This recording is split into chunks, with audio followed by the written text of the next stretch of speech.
Buenas noches, doctora. Mi nombre es Jofre Muyo del cuarto B. A continuación procederé a realizar la exposición sobre el tema 1 de la unidad 2, que es sobre la lógica de la narrativa. Introducción.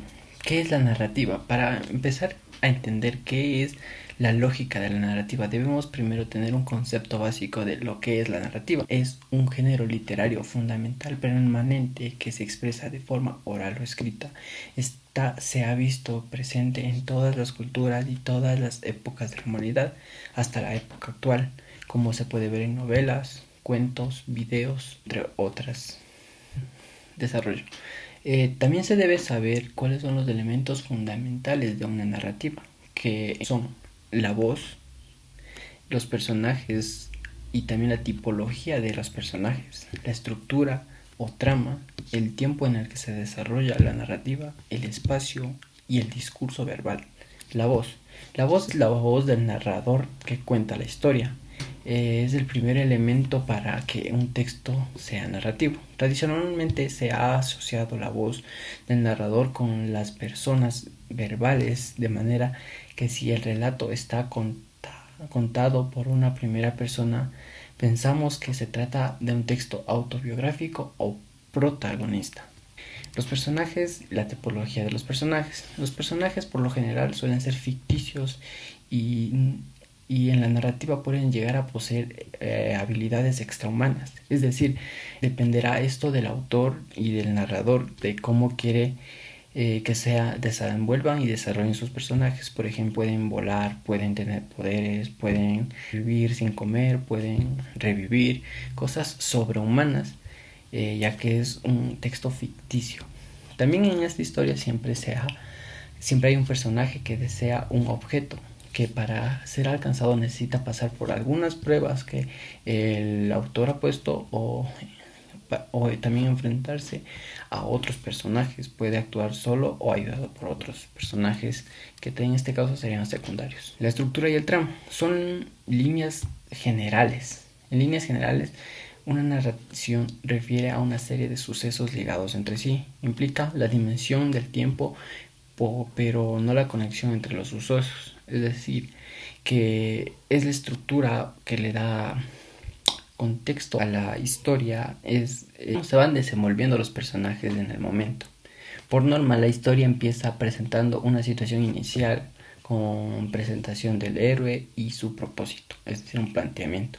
Luego le siguen los hechos que van desarrollados con la acción, que sería el nudo, hasta que desencadenan los hechos a un final feliz, abierto o cerrado, o circular, que en este caso llegaría a ser el desenlace.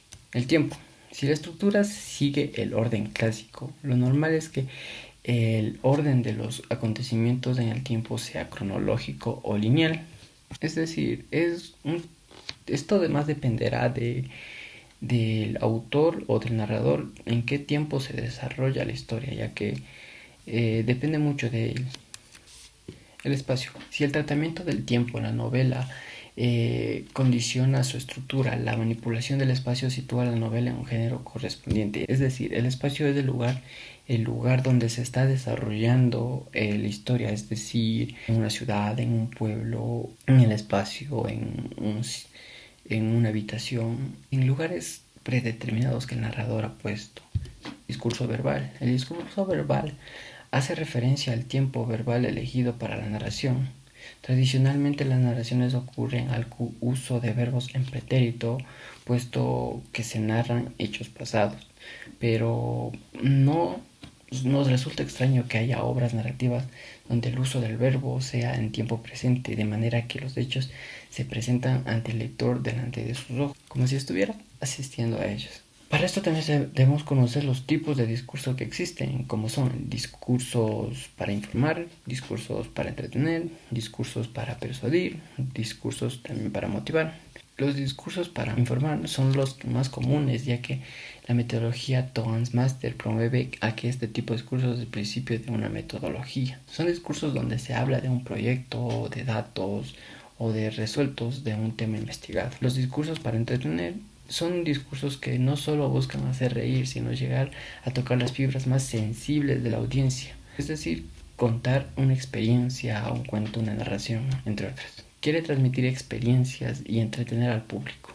Discursos para persuadir. El tipo de discurso tiene por objetivo que la audiencia haga o adquiera algo y son comunes recurridos por socios que desean mejorar una técnica en ventas. Entiende la diferencia entre persuadir y manipular, en donde esto último significa tomar ventaja de algo de alguien. Persuadir significa algo muy diferente, de donde el socio aprenderá a convencer con base a las características tanto en la audiencia. Esto quiere decir que en el discurso quiere convencer al público en general. Discurso para motivar. En estos discursos se alienta a la audiencia a que realice una actividad que requiera compromiso.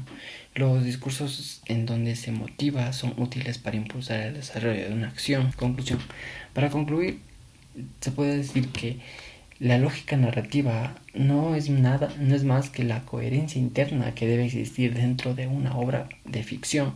Sin esta coherencia interna, cualquier historia se puede venir abajo y llegar a perder sentido. Es decir, con la falta de algunos de los elementos fundamentales de la narrativa ya expuestos anteriormente, esta lógica narrativa podría perder sentido y confundir mucho a los espectadores y a la final no llegar a su propósito, ya sea a convencer, a distraer, entre otros. Gracias.